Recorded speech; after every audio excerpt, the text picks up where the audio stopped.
Bonjour à tous, alors j'espère que vous allez bien. Alors je vous fais rapidement un petit tour de plaine, on va dire, de quelques parcelles que je ne vous avais pas montré la dernière fois.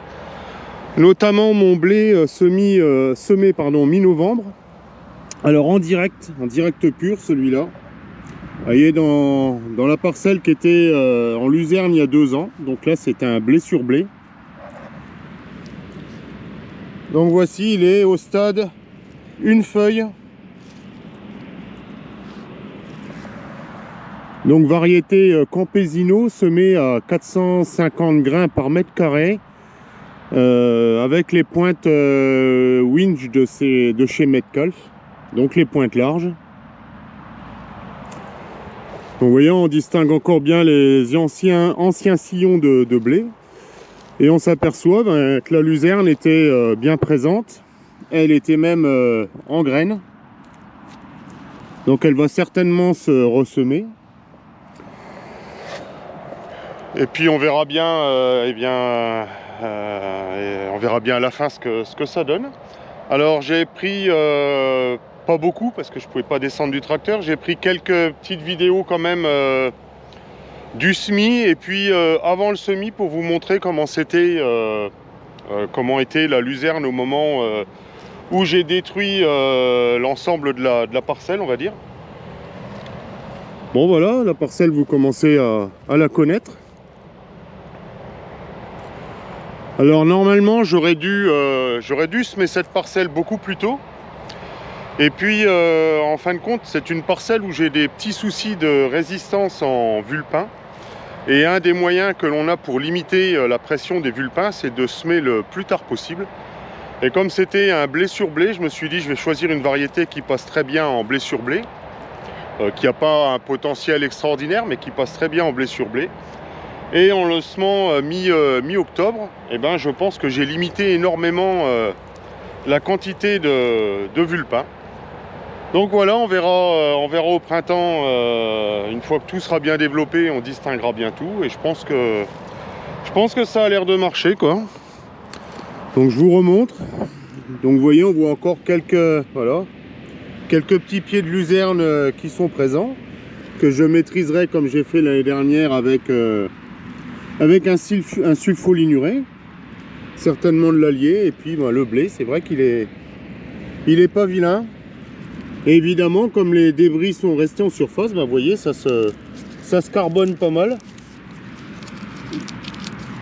Mais bon, comme vous voyez, j'ai pas retiré du tout les pailles. Et hormis les étoules qui restent, le reste c'est déjà pas mal transformé. Et d'ailleurs, on voit les turicules de vers de terre un petit peu partout. Vous voyez, ils sortent et ils viennent mettre de la terre. Vous voyez, ils viennent reprojeter de la terre sur les brins de paille pour commencer la décomposition de celle-ci. Donc je pense qu'à la moisson prochaine, cette paille-là aura quasi disparu. Et par contre, il y aura la nouvelle moisson qui sera au sol. Et puis là, on verra ce qu'on fera. Bon allez, je vais aller sur d'autres parcelles. Et puis voilà. Allez, à tout de suite. Bon, cette parcelle, vous la connaissez bien. C'est ma parcelle que j'ai semée en blé en direct. Dans de la luzerne, sur laquelle j'avais mis un glyphosate pour la détruire en partie, on va dire. Enfin, du moins pour qu'elle limite son impact sur le blé. Puisque on ne cherche pas à faire un rendement, on va dire, en couvert végétal, mais on cherche plutôt à faire un rendement sur la culture principale, qui était du blé. Alors voilà, je montre ça pour ceux qui disent qu'avec du glyphosate, on n'a pas un sol vivant. Voilà, avant que je passe. Je ne sais pas si vous voyez la quantité, le champ est rempli de plaques de champignons qu'il peut y avoir.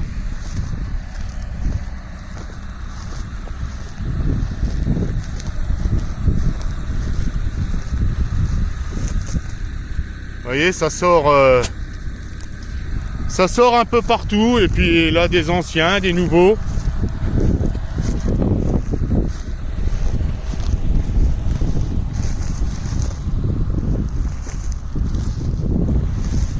Voilà une énorme quantité de champignons.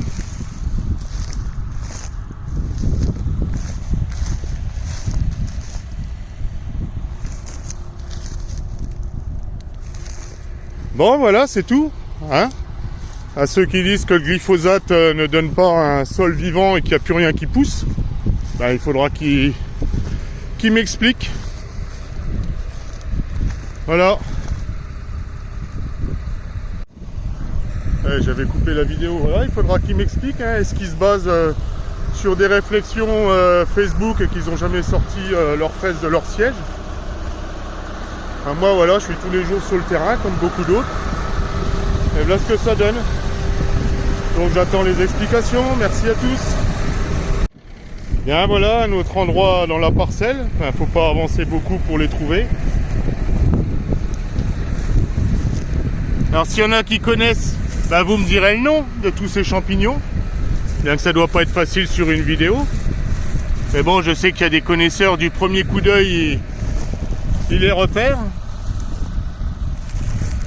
Donc vous voyez, c'en est, quand je dis que c'est des plaques, c'en est couvert quoi. Et vous voyez encore ma luzerne qui est là, que je suis en train d'endormir. Ça va peut-être me permettre, hein, je remets un petit coup de glyphosate à 1 litre hectare. Ça va me permettre à nouveau d'endormir un tout petit peu la luzerne, on va dire, mais elle va s'endormir toute seule, mais surtout de venir détruire, vous voyez, les repousses de graminées que je peux avoir, hein, qui est du blé, puisque ça va être un blé sur blé, et puis les quelques mercuriales qui peuvent traîner. Mais si gèle cet hiver, elles seraient mortes. Et de venir tenter de ressemer en direct dans cette parcelle. Bon, voilà.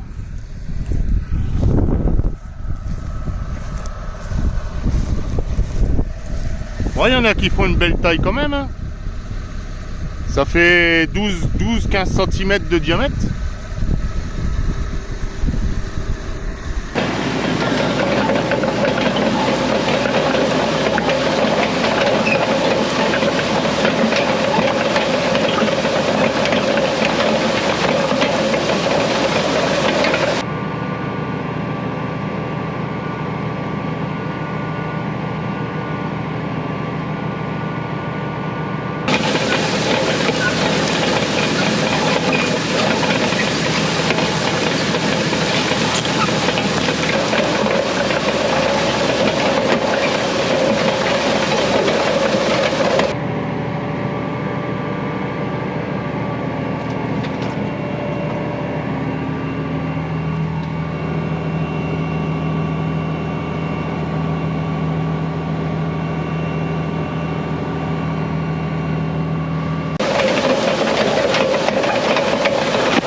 Bon là je continue dans la dernière parcelle que je vais vous montrer, c'est la parcelle de pois d'hiver que j'avais semé de tête au 28 ou 29 octobre.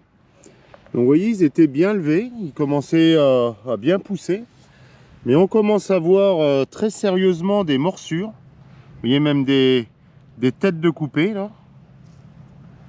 Vous voyez là complètement coupées. Ici aussi, et j'ai du mal à savoir ce que c'est parce que j'ai mis des pièges à limaces et j'ai pas trouvé de limaces. Et je me demande bien ce qu'il peut venir manger comme ça. Et on dirait quasi des dégâts de 6 tonnes, mais bon, pas à cette époque-là. Et là, c'est rasé. C'est peut-être des limaces, mais bizarrement, vous voyez, quand on retire des mottes, bon là, il y avait un ver de terre qui vient de se sauver, mais il n'y a pas de... J'ai pas de limaces, et même sous les tuiles où j'avais mis quelques granulés d'anti-limaces, j'ai pas trouvé de limaces de mortes. Donc c'est assez étonnant. Vous voyez un petit peu comme ça commence à être attaqué sérieusement.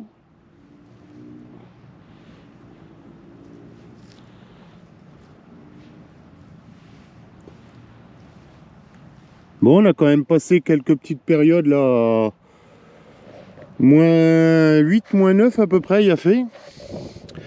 Donc c'est pas les moins 8, moins 9 qui ont fait ces dégâts là, hein. Comme quoi les poids supportent correctement quand ils sont pas semés trop tôt des températures froides. Mais là ça m'inquiète quand même, pas mal. Qu'est-ce qu'il peut manger? Tenez, vous voyez là, ça avait bien poussé et puis à 2-3 cm de haut, les pois sont comme coupés. Alors je pense pas que ce soit des lapins qui fassent ça, il en faudrait beaucoup quand même. Et puis il y aurait des traces de des crottes de lapin, quoi, tout simplement. Bon, c'est tout. Je vais venir remettre je pense des pièges. Vous voyez, c'est coupé à 2 cm de haut. Ou des oiseaux, mais j'en ai pas vu. Des pigeons, hein, j'en ai pas vu du tout. Bon, ben, ouais. On va essayer de trouver ce que c'est qui crée ces dégâts-là. Et puis je vous en dirai plus après. Bon, bah allez. On va continuer. Bon, je vais terminer ma vidéo par vous montrer ce que j'appellerais la bêtise humaine. Parce que pour en arriver à ce point-là, faut vraiment être très con. Il n'y a pas d'autre mot. Donc vous voyez, ceci est un noyer que j'ai planté il y a un peu plus d'1 an maintenant. Et donc c'était un noyer qui était greffé, donc un noyer commun en dessous. Et au-dessus un noyer franquette qui faisait déjà dans les 2 mètres de haut, quoi, à peu près. Et ben vous voyez, il y en a qui sont venus essayer de le déplanter. Ben, ils l'ont tout simplement cassé. Alors après, ben, il s'est fait rogner certainement par des animaux qui passaient, mais c'est pas les animaux qui l'ont cassé, parce que vous voyez ça, le piquet tuteur, hein, c'est pas un chevreuil qui vient casser un piquet tuteur qui était le long. Donc voilà, hein, la bêtise humaine. C'est évident que la première année, vous vous rappelez, on en avait piqué, je crois que c'était 11, parce qu'ils étaient facilement arrachables, puisqu'ils étaient plantés en racines nues. Et donc facilement, en tirant dessus, ben, ils venaient tout seuls. Par contre, depuis 1 an, ils ont fait des racines. Certainement un bon mètre de racines, donc essayer d'aller arracher un arbre qui a fait 1 mètre de racines à droite, à gauche, enfin en spirale tout autour, c'est même pas la peine. Vous n'y arriverez pas, hormis, voilà, ce qu'ils ont fait, c'est le casser. Alors j'espère que j'arriverai à le sauver en venant recouper au-dessus, puis en repartant sur un de ceux-ci, ou peut-être même les couper, puis attendre qu'il y en ait un qui reparte. En le protégeant, parce que je pense que le gibier ne va pas hésiter à venir le rogner à cette hauteur-là. Bon, j'essaierai de retrouver une photo de cet arbre quand il était encore tout beau. Mais bon, voilà, ça continue. On essaye de faire des efforts en replantant des haies, etc. Mais bon, il y a toujours des individus qui viennent nous perturber le truc, on va dire. Imaginez que quand j'ai planté, ça avait étonné mon épouse. J'avais piqueté avec des petites fiches en plastique orange qui font 30 cm de haut, l'emplacement de tous les arbres, puis les petits arbustes de remplissage. Ben, il y avait des gens qui étaient passés avec une poussette en plus et ils s'amusaient à ramasser les piquets qui étaient bien en ligne. Quand je les avais arrêtés, je leur avais dit: mais vous faites quoi là? Ah ben on a vu qu'il y avait des piquets, on se demandait à quoi ils servaient, mais comme on peut s'en servir dans le jardin, ben on les ramasse. Donc vous voyez quand même la bêtise humaine jusqu'à où ça peut aller. Bon allez, j'arrête là parce que je vais finir par dire des gros mots. Je vous souhaite de bonnes vacances de Noël, un bon nouvel an, parce que je pense qu'on ne se reverra pas avant l'année prochaine. Et puis surtout, prenez soin de vous, la vie est belle. Et puis dites aux gens, profitez de cette période où vous voyez toute votre famille pour dire aux gens que vous aimez, et ben que vous les aimez. Allez voilà, ce sera mon petit mot de la fin. Salut!